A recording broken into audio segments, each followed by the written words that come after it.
Your portions aren't too big. They're undefined. And there is a very specific difference between those two things. A portion that's too big feels like a diet problem, something you fix by eating less. An undefined portion is a structural problem, and Japan solved it generations ago, without a single calorie ever being counted. 8 tricks. None of them involve giving anything up. None of them require a food scale, an app, or a single meal you'd describe as diet food. And together they explain why the average adult in Japan maintains a lower body weight over a lifetime than the average adult in most Western countries, eating rice, eating fried food, eating dessert, just structured completely differently than you've ever been taught to structure a plate. Stay with me until trick number 8, because number 8 is the one that makes the other 7 automatic instead of something you have to remember at every single meal. Without it, you'll use these tricks for a week and slowly let them slip. With it, portion control stops being a decision you make and becomes something your kitchen just does for you. But first, trick number 3 is the one that's going to surprise you, because it has nothing to do with what's on your plate and everything to do with what you're holding in your hand while you eat it. Let's begin. Most of us think about portion control the wrong way.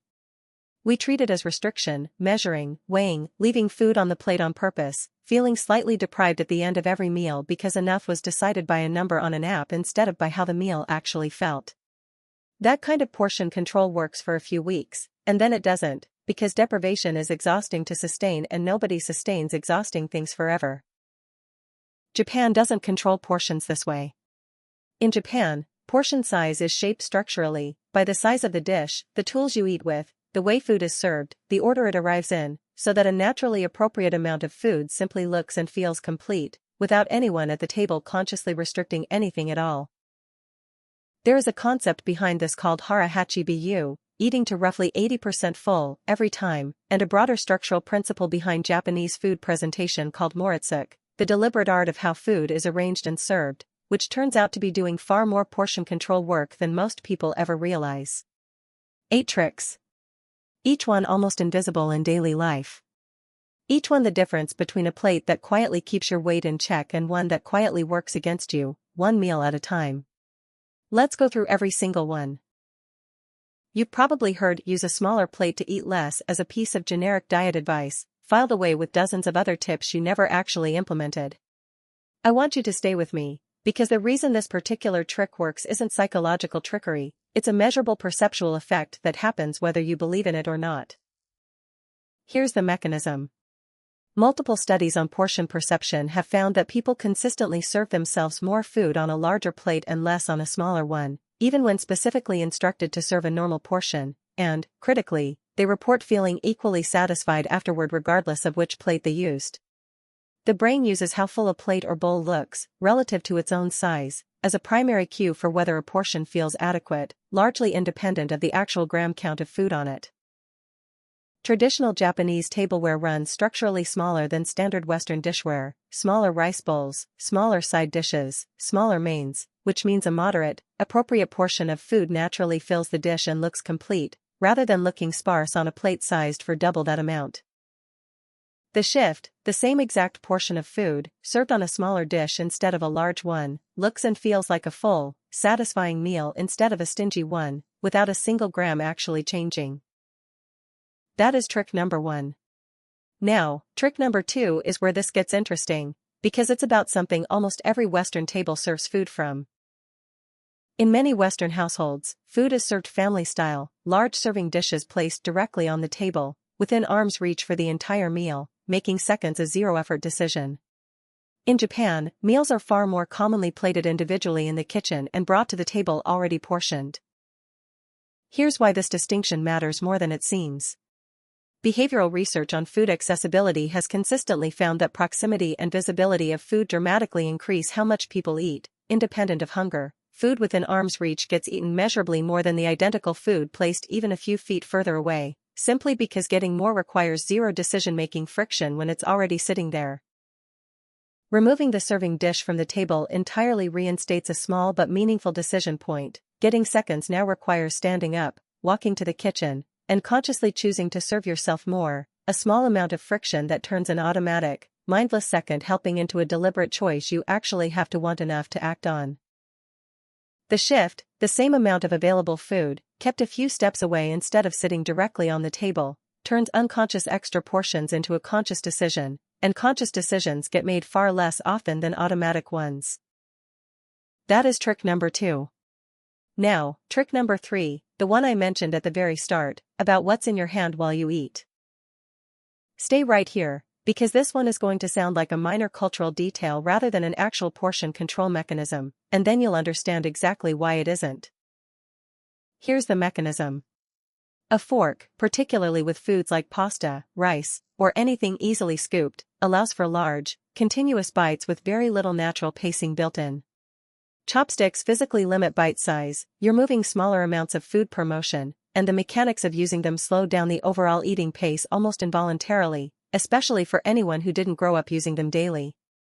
Research on eating speed and satiety has repeatedly found that slower eating gives the stomach's stretch receptors and the related hormonal fullness signals, a process that takes roughly 15 to 20 minutes, time to actually catch up to how much has been eaten, which means a slower eater reaches genuine fullness at a smaller total portion than a fast eater does. This isn't about chopsticks being inherently magical.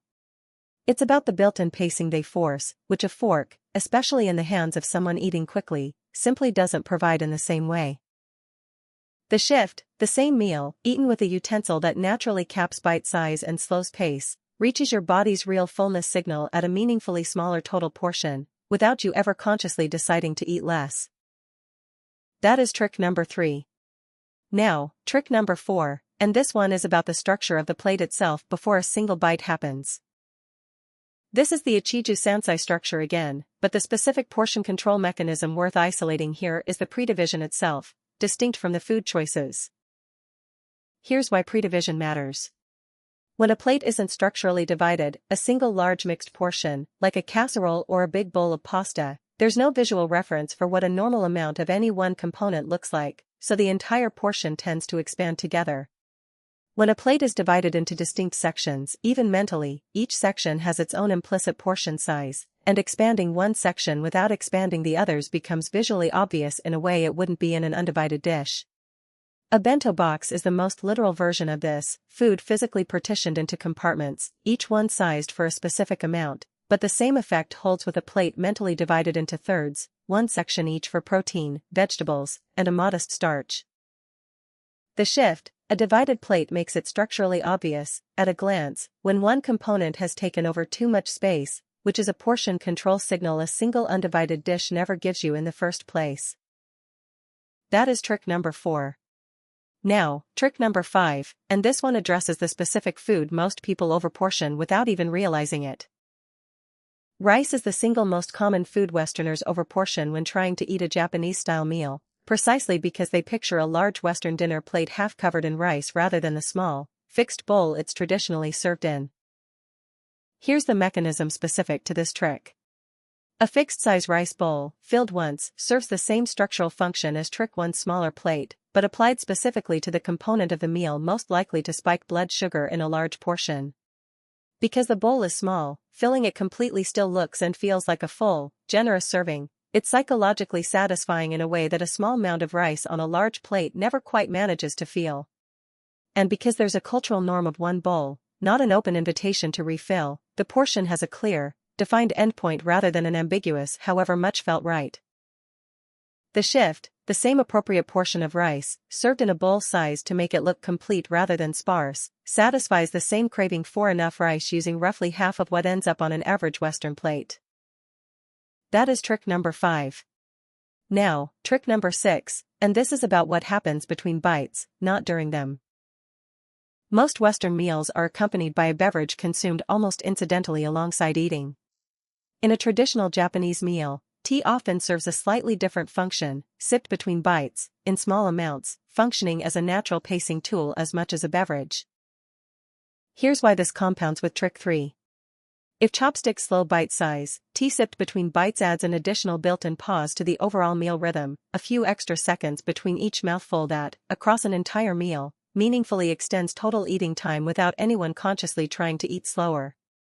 And because it's plain tea rather than a sugary soda or juice, it adds essentially 0 calories to the meal while performing this pacing function. The shift, The same meal, paced with small sips of tea between bites, takes noticeably longer to finish, which, per trick 3's mechanism, gives your fullness signal more time to arrive before the portion is fully consumed. That is trick number 6. Now, trick number 7, and this one is about visual balance, not any single food. This is the presentation principle of Moritzuk, deliberate visual arrangement, including intentional empty space on the plate as part of the composition, not something to be filled edge to edge. Here's the mechanism behind why this matters for portion perception. A plate filled to its edges signals abundance and more, while the same amount of food arranged with visible space around it signals composed sufficiency, a subtle but consistent finding in food presentation research, where identical portions rated on visual appeal and perceived quantity score differently based purely on how much of the plate is left visibly empty.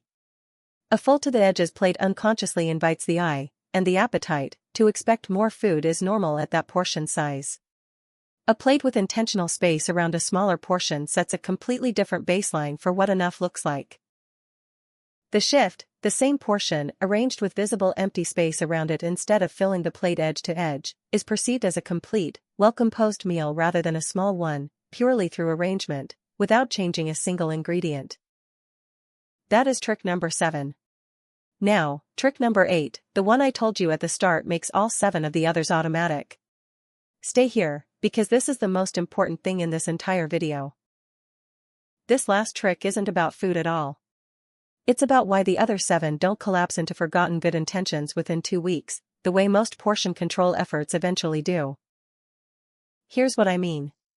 Most portion control advice asks you to consciously apply several separate rules at every single meal, indefinitely: remember the smaller plate, remember to serve from the kitchen, remember to use chopsticks, remember not to fill the plate edge to edge. That's a lot of conscious decisions, repeated meal after meal, and conscious decisions are exactly the kind of thing that quietly falls away the moment life gets busy or tiring. The Japanese approach avoids this by making the structure itself the routine, rather than treating each trick as an independent choice. The same small bowls, the same divided plate, the same chopsticks, the same absence of a serving dish on the table, these aren't 7 decisions made fresh at every meal. They're simply what the kitchen and table are set up to be, permanently, so using them correctly requires no more thought than using whatever plates happen to be in the cabinet. Once the environment itself defaults to the smaller dishware and the divided plate, tricks 1 through 7 stop being something you have to remember. They're just what a meal looks like in that kitchen, every single day, without exception. The shift: you don't need the discipline to consciously apply 7 portion control tricks at every meal for the rest of your life. You need to change what's actually in your cabinet and how your table gets set, once, so that all 7 happen automatically, the same way you don't have to remind yourself to use a coffee mug instead of a bucket. That is trick number 8. Here is everything in one breath. Use smaller plates and bowls as your default, not an occasional swap. Serve from the kitchen, not from a dish left on the table. Eat with chopsticks to naturally cap bite size and pace. Pre-divide the plate into protein, vegetable, and starch sections. Keep the rice bowl small and fixed, with no automatic refill. Sip tea between bites to extend the meal's natural pace. Leave visible space on the plate instead of filling it edge to edge. And build your kitchen around this structure permanently, so none of it requires a decision at any single meal. 8 tricks. None of them involve a diet food, a calorie count, or a single moment of feeling deprived. Every single one begins at your very next meal, using the plates you already own. You haven't struggled with portions because you lack discipline. You've struggled because nobody ever handed you these 8 structural tricks, while every diet plan you've tried instead handed you a set of rules to consciously fight your way through at every meal, forever. Now you have them. So here's what I want from you before you close this video. Right now, tell me in the comments which one of these 8 your kitchen is most missing. Is it number 1, is every plate in your cabinet sized for a restaurant portion? Is it number 2, does your family-style serving dish sit on the table for the entire meal, within arm's reach the whole time? Is it number 8, have you never actually restructured your kitchen at all, just tried to remember individual tricks meal by meal? Tell me the number, 1 through 8, in the comments right now, because naming it is the first step, and someone reading your comment might recognize their own kitchen in it and finally decide to change it. If this changed how you think about portions, send it to the one person you know who's tried every diet except this one. They're 8 small structural changes away from eating normally and losing weight anyway. I'll see you in the next one.